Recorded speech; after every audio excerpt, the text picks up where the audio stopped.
Olá, então, seja muito bem-vindo à nossa primeira aula aqui do nosso curso de Mindfulness na Prática Clínica e hoje a gente vai falar um pouco da história do Mindfulness, da onde ele surgiu. Então, para introduzir essa aula, primeiro eu queria falar qual que é a tradução do Mindfulness. O Mindfulness é traduzido aqui no nosso ocidente como atenção plena, que é um conceito, uma prática que tem raízes nas tradições contemplativas, sobretudo do Sudeste Asiático. E esse conceito de atenção plena, essa definição, também pode ser traduzido como consciência plena, né? Não só a atenção, mas uma consciência maior, mais ampla. Nas últimas décadas, é importante entender como que esse termo, mindfulness, tornou-se amplamente utilizado, principalmente em contextos terapêuticos e educacionais, gerando um grande interesse, sobretudo na área da psicologia.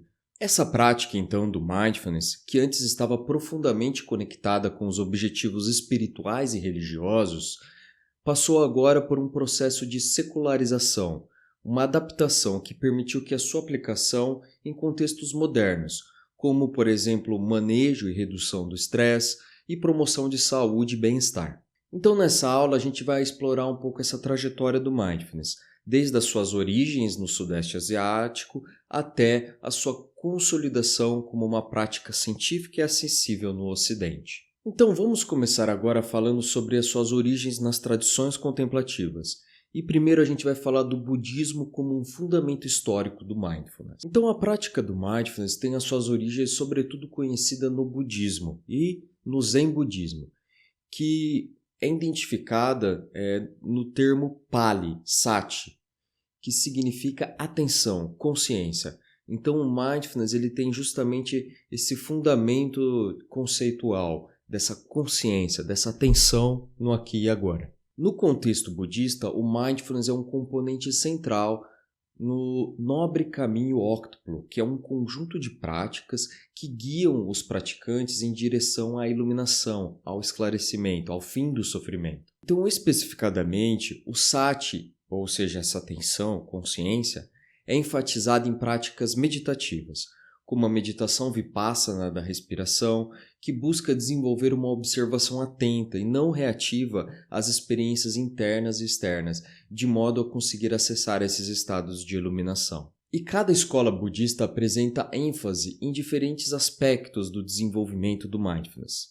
Por exemplo, na tradição Theravada, a atenção plena é vista como uma ferramenta para alcançar uma compreensão direta da impermanência e da realidade. Por outro lado, nas tradições da Mahayana e Vajrayana, o mindfulness é frequentemente integrado a práticas compassivas e uma visão mais ampla de interconexão entre todos os seres.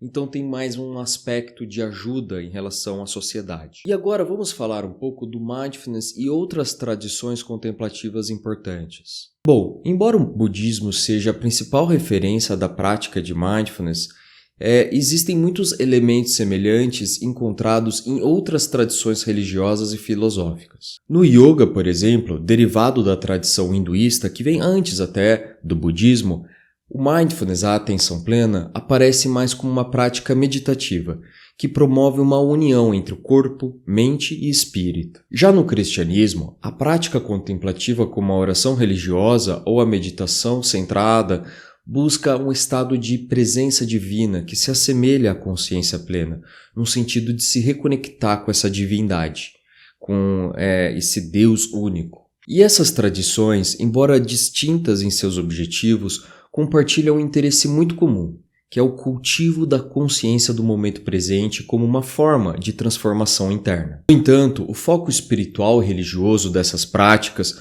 contrasta bastante com a aplicação contemporânea, e o que muitas vezes se limita a benefícios psicológicos e fisiológicos. Então, aqui também entra uma crítica em relação ao mindfulness aplicado hoje, que retira muito desses elementos profundos das tradições orientais. E agora vamos também explorar um pouquinho a atenção plena na filosofia oriental, não nas religiões, mas também no aspecto filosófico do Oriente. Bom, além das práticas religiosas, a consciência plena, o mindfulness, está profundamente conectado também com a filosofia oriental, como por exemplo pensadores como o Lao Tse, do taoísmo, o Confúcio, que exploram a importância de viver em harmonia com o momento presente, com o tal, né? Com essa entidade, com esse fluxo da existência. Aqui é interessante falar que essas ideias ressoam na forma como o mindfulness é entendido hoje.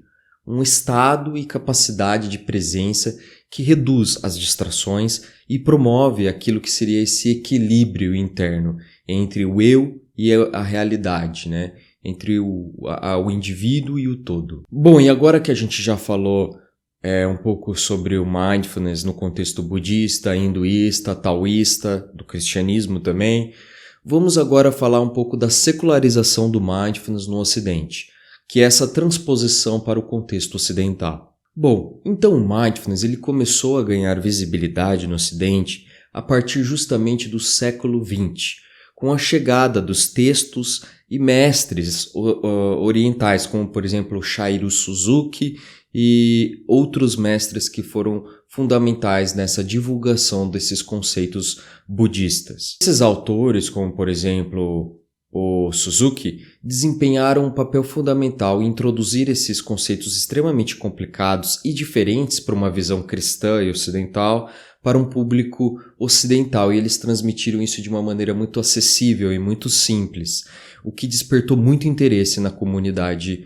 científica e também popular. E essa transposição envolveu a tradução cultural que buscou adaptar o mindfulness para contextos seculares e científicos. Isso aconteceu justamente nos Estados Unidos, com maior intensidade na contracultura dos anos 60. E agora vamos falar justamente de uma das principais personalidades que fez essa transposição, que é Jon Kabat-Zinn e o seu programa conhecido como MBCR, que foi o primeiro programa que, vamos dizer, sistematizou o mindfulness de uma maneira científica. Bom, o marco da secularização do mindfulness foi justamente o trabalho de Jon Kabat-Zinn, criador desse programa da redução de estresse baseado em mindfulness, o MBCR. Em 1979, Jon Kabat-Zinn adaptou essas práticas budistas do Vipassana e do Zen para atender pacientes com dores crônicas e transtornos de ansiedade, removendo aqueles que seriam os elementos religiosos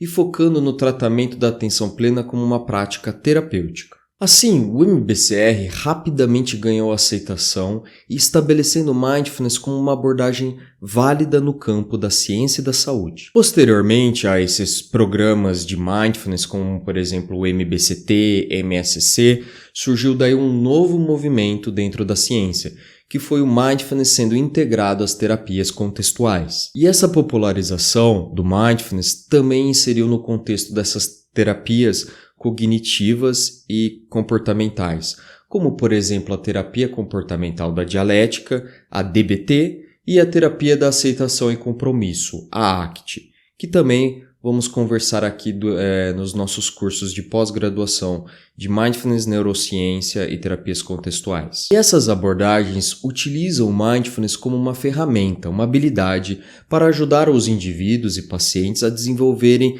alguns elementos fundamentais para cada terapia. Por exemplo, na ACT seria, por exemplo, a flexibilidade psicológica. E ajudam também os pacientes a enfrentarem as experiências internas e desafiadoras de uma maneira não reativa, não julgadora. Ou seja, é categorizado como uma capacidade, uma habilidade que é treinada dentro da terapia para que o paciente consiga lidar melhor com as situações difíceis. Bom, e agora vamos falar um pouco também de controvérsias sobre essa secularização do mindfulness. Algumas críticas que alguns filósofos e monges fazem sobre o mindfulness ocidental. Bom, apesar do seu sucesso, a secularização do mindfulness não está isenta de críticas, né? Alguns estudiosos argumentam que a prática perdeu um pouco essa profundidade ao ser descontextualizada em suas raízes religiosas e filosóficas. Também, os debates sobre a apropriação cultural dessas filosofias orientais destacam os riscos éticos associados à comercialização de uma prática tradicional sem o devido reconhecimento de suas origens, pensando que tudo isso aconteceu nos Estados Unidos, que vem de uma cultura protestante e neoliberal, em que essa apropriação capitalista pode conter alguns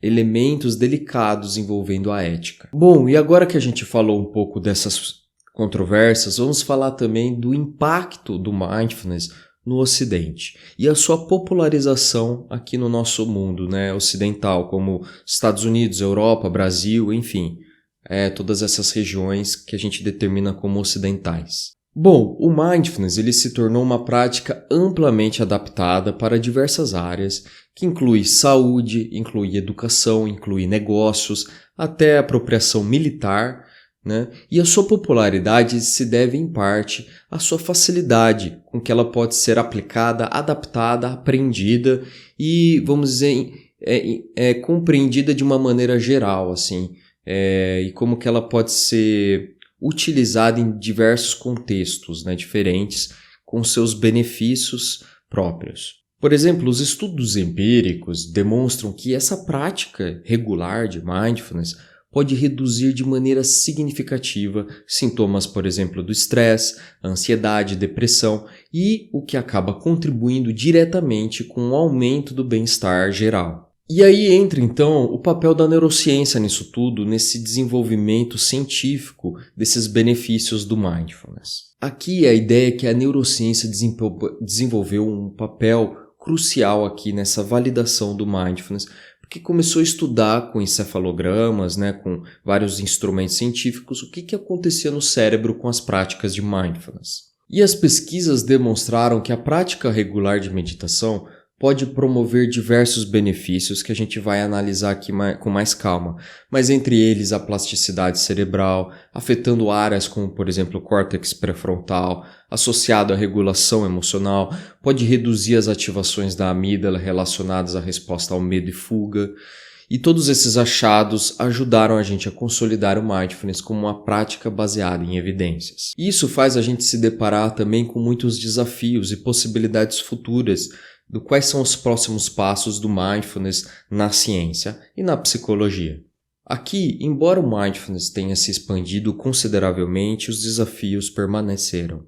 E a superficialidade em algumas aplicações e a mercantilização excessivas podem, de fato, enfraquecer os benefícios potenciais da atenção plena, além da má qualificação dos profissionais. No entanto, esses avanços tecnológicos envolvendo a ciência do mindfulness, como, por exemplo, alguns aplicativos, estudos interdisciplinares, grupo de estudos, estudos avançados, e como essa pós-graduação aqui, e cursos de extensão, oferecem essas oportunidades para que a aplicação de mindfulness de fato seja robusta, inclusiva e com alta qualidade, seja respeitando as suas tradições orientais, seja também entendendo os novos horizontes científicos.